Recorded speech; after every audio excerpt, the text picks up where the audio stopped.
So hello friends, एक बार फिर से स्वागत है आपका हमारे यूट्यूब चैनल में। आज के अपने इस वीडियो में हम जानेंगे पृथ्वी के केंद्र से दूरी के अनुसार स्मॉल जी के मान में परिवर्तन किस तरीके से होता है। स्मॉल जी यानी कि पृथ्वी के गुरुत्व की यहाँ पर बात हो रही है। इससे पहले हमने गुरुत्वाकर्षण यानी कि कैपिटल जी और पृथ्वी के गुरुत्व यानी कि स्मॉल जी को काफ़ी अच्छे तरीके से जो है डिफ्रेंशिएट किया हुआ है। उसके ऊपर जो वीडियो है वो हमने जिस किसी ने नहीं देखा है वो उसे चेक कर सकते हैं, ठीक है।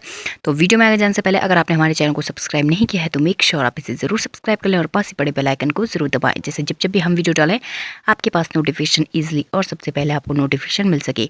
वीडियो अगर आपको पसंद आता है, आपके लिए हेल्पफुल रहता है तो वीडियो को लाइक करें और इसे अपने फ्रेंड्स के साथ जरूर शेयर करें। तो देखिए, पृथ्वी के केंद्र से दूरी के अनुसार जो जी है, स्मॉल जी के मान में जो परिवर्तन होता है वो किस तरीके से होता है। तो इसमें क्या है कि दूरी के अनुसार यानी कि पृथ्वी के केंद्र से दूरी के अनुसार ये जो जी का मान है वो क्या है, घटता और बढ़ता रहता है, ठीक है।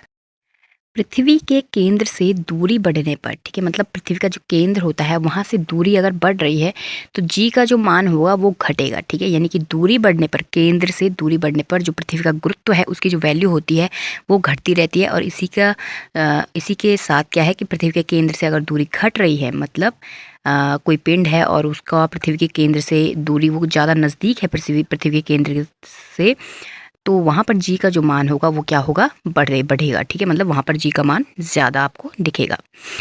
इसलिए समुद्र तल पर इसका जो मान है वो अधिक होता है तथा पहाड़ों पर इसका मान कम होता है। पहाड़ यानी कि क्योंकि ऊंचे होते हैं पहाड़ के टॉप पे अगर आप किसी वस्तु को रखोगे तो वहाँ पे क्या है, जो पृथ्वी के केंद्र से दूरी बढ़ जाएगी उसकी, तो वहाँ पर जो है जी का मान कम होगा। वहीं पर जो समुद्र का तल होगा उसकी नज़दीक होता है क्यों केंद्र के, तो इस वजह से क्या होगा, वहाँ पर जो जी की वैल्यू है वो क्या होगी, अधिक होगी, ठीक है।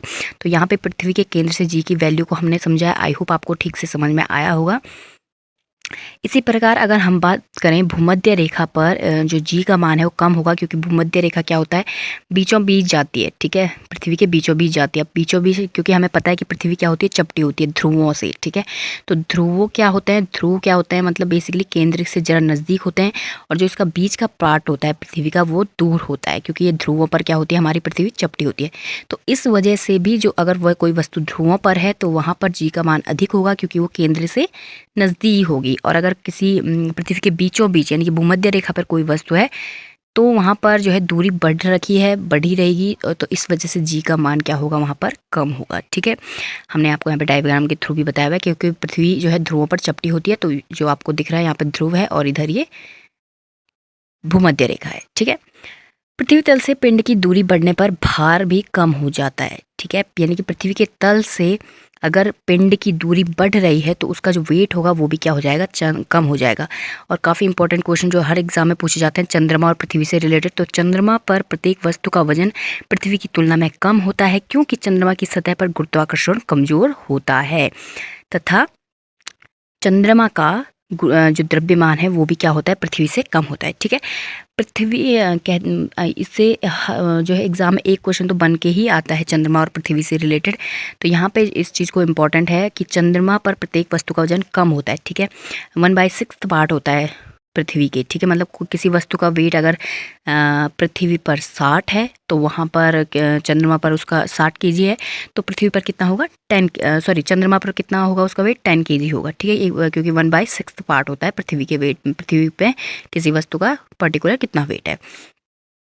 चंद्रमा का द्रव्यमान पृथ्वी से कम होता है, चंद्रमा की सतह पर गुरुत्वाकर्षण कमजोर होता है, इस वजह से वहाँ पर जो वस्तु का वेट है वो क्या होता है, कम होता है, ठीक है।